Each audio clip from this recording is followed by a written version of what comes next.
یہ رات کا آخری پہر تھا۔ گھر میں سب سو چکے تھے، صرف باورچی خانے کی روشنی ہلکی سی جھلملاتی تھی۔ سمینا بھابی چائے کا کپ ہاتھ میں لیے کھڑکی کے پاس کھڑی تھیں۔ باہر بارش ہو رہی تھی اور ہر بوند شیشے پر پھسل کر نیچے اترتی تھی، جیسے کوئی راز چھپانا چاہتی ہو۔ بھابی، آپ ابھی تک جاگ رہی ہیں؟ وہ پیچھے مڑیں تو عمر، ان کا دیور، دروازے پر کھڑا مسکرا رہا تھا۔ اس کی شرٹ کا اوپر والا بٹن کھلا تھا، بال ہلکے گیلے تھے، جیسے ابھی نہایا ہو۔ سمینا نے کپ نیچے رکھا۔ نیند نہیں آ رہی تھی؟ تم بھی؟ عمر اندر آیا، دروازہ آہستہ سے بند کیا۔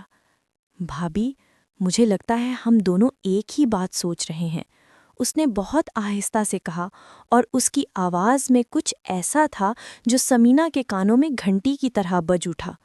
وہ کچھ نہ بولیں، بس نظریں جھکا لیں۔ عمر نے ایک قدم آگے بڑھایا۔ بھائی، کل صبح تک واپس نہیں آئیں گے، پوری رات ہمارے پاس ہے۔ سمینا کا دل زور سے دھڑکا۔ انہوں نے سر اٹھایا۔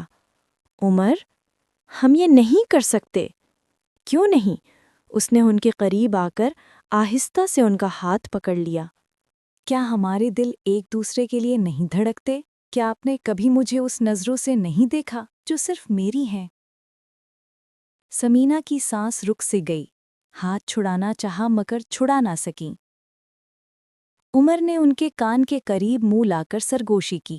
بس ایک بار، کوئی نہیں جانے گا، میں وعدہ کرتا ہوں۔ وہ رات بھر ایسے ہی گزرتی رہیں، کبھی وہ دونوں ایک دوسرے کے بالکل قریب ہوتے، کبھی ایک دم سے پیچھے ہٹ جاتے۔ عمر کا ہاتھ سمینا کی کمر پر رک جاتا مگر آگے نہ بڑھتا۔ سمینا کی سانسیں تیز ہوتیں، وہ آنکھیں بند کر لیتی مگر پھر اچانک آنکھیں کھول کر پیچھے ہٹ جاتی۔ بھابھی، ڈریے مت، عمر مسکراتا، میں آپ کو کبھی مجبور نہیں کروں گا۔ مگر اس کی آنکھوں میں کوئی ایسی چمک تھی جو سمینا کو بار بار کھینچتی تھی۔ وہ جانتی تھیں کہ اگر ایک لمحے کے لیے بھی ہمت ہار گئیں تو پھر واپس نہیں آ سکیں گی۔ رات ڈھلتی گئی، بارش تیز ہو گئی، گھر میں صرف ان دونوں کی سانسوں کی آواز تھی اور کبھی کبھار دروازے کی ہلکی سی چھڑکھڑاہٹ۔ اگر بھائی کو پتہ چل گیا تو؟ سمینا نے لرزتے لبوں سے پوچھا۔ وہ کبھی نہیں جانیں گے، عمر نے ان کے بالوں میں انگلیاں پھیرتے ہوئے کہا، یہ راز صرف ہمارا ہے۔ وہ دونوں صوفے پر بیٹھے تھے، عمر کا ہاتھ سمینا کے کندھے پر تھا۔ اس نے ہلکا سا دبایا، سمینا کی آنکھیں بند ہو گئیں، اس کی سانس گردن پر محسوس ہو رہی تھی۔ بھابی، بس ایک بار کہہ دیں کہ آپ بھی چاہتی ہیں۔ سمینا کی ہونٹ کانپے، وہ کچھ کہنا چاہ رہی تھیں مگر الفاظ نکل نہ سکے۔ اچانک باہر بجلی کڑکی، روشنی گئی، اندھیرا چھا گیا، اور اسی اندھیرے میں عمر نے آہستہ سے سمینا کا ہاتھ اپنے سینے پر رکھ دیا۔ سنیے، یہ دل صرف آپ کے لیے دھڑکتا ہے۔ سمینا کی آنکھوں میں آنسو آ گئے، وہ ہاتھ چھڑانا چاہتی تھیں مگر ہاتھ نہ ہٹا۔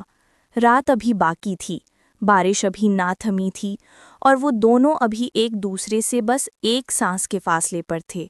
کوئی نہیں جانتا تھا کہ وہ رات کیسے ختم ہوئی، صرف اتنا جانتا ہے کہ صبح جب بھائی گھر واپس آئے تو سمینا بھابی کی آنکھیں سوجی ہوئی تھیں اور عمر خاموشی سے مسکرا رہا تھا، اور دروازے پر ایک گیلا تولیہ پڑا تھا جس پر دو مختلف ہاتھوں کے نشان ابھی بھی تازہ تھے۔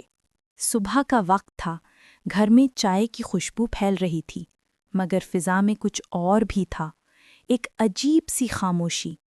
بھائی عارف اپنا بیگ نیچے رکھتے ہی بولے، سمینا، تم ٹھیک تو ہو؟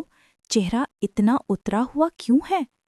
سمینا نے جلدی سے مسکراہٹ چہرے پر لائی۔ بس نیند پوری نہیں ہوئی، بارش کی وجہ سے رات بھر جاگتی رہی۔ عمر باورچی خانے سے نکلا، چائے کا کپ ہاتھ میں لیے۔ بھائی، بھابی سچ کہہ رہی ہیں، رات کو بجلی بھی گئی تھی، ڈر لگ رہا تھا، میں بھی جاگتا رہا۔ اس نے سمینا کی طرف دیکھا اور اس کی آنکھوں میں وہی چمک تھی جو رات کو تھی۔ عارف نے کچھ شک نہ کیا، وہ تھکا ہوا تھا، بیگ کھولنے لگا، مگر سمینا کا دل ابھی بھی دھڑک رہا تھا۔ وہ عمر کی طرف دیکھتی تو فوراً نظریں ہٹا لیتی۔ عمر ہر بار مسکراتا۔ وہ مسکراہٹ اب سمینہ کو خوفزدہ کرنے لگی تھی۔ رات کا وہ لمحہ بار بار آنکھوں کے سامنے آ جاتا جب اندھیرے میں عمر میں اس کا ہاتھ اپنے سینے پر رکھا تھا۔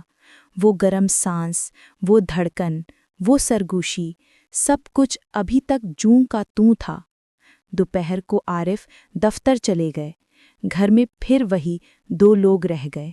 سمینہ کمرے میں کپڑے بدل رہی تھیں کہ اچانک دروازے پر دستک ہوئی۔ بھابھی، دروازہ کھلا ہے۔ وہ گھبرا کر دوپٹہ سنبھالتے ہوئے باہر نکلیں۔ عمر کھڑا تھا، ہاتھ میں ایک لفافہ۔ یہ کیا ہے؟ سمینہ نے پیچھے ہٹتے ہوئے پوچھا۔ عمر نے لفافہ آگے بڑھایا۔ رات کو آپ نے یہ گرایا تھا، آپ کا کان کا جھمکا۔ سمینہ نے لفافہ کھولا۔ واقعی ان کا سونے کا جھمکا تھا۔ وہ حیران ہوئیں۔ یہ تم نے رات کو اٹھایا؟ عمر قریب آیا۔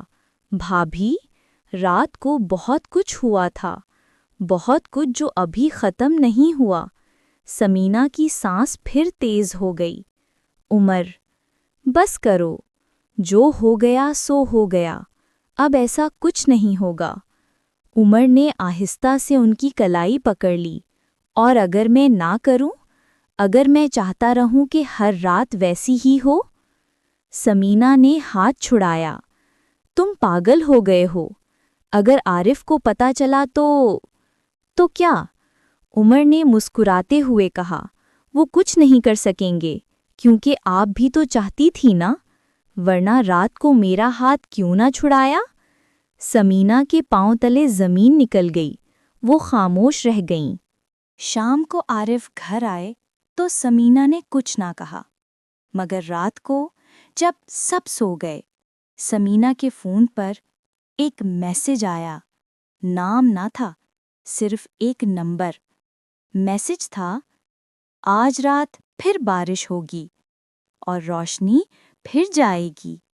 میں انتظار کروں گا، جیسے کل رات کیا تھا۔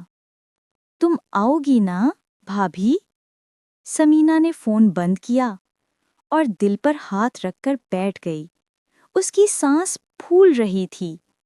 اسے لگ رہا تھا کہ اب وہ راز راز نہیں رہا، وہ اب ایک زنجیر بن چکا تھا، اور اس زنجیر کا دوسرا سرا عمر کے ہاتھ میں تھا۔ رات گہری ہوئی، بارش پھر شروع ہو گئی، اور سمینہ بھابھی، وہ ابھی تک فیصلہ نہیں کر سکی تھیں کہ دروازہ کھولیں گی یا تالا لگا کر سو جائیں گی، مگر ان کے پاؤں خود بخود باورچی خانے کی طرف بڑھ رہے تھے۔ ابھی کہانی ختم نہیں ہوئی، بس اب سسپینس اور گہرا ہو گیا ہے۔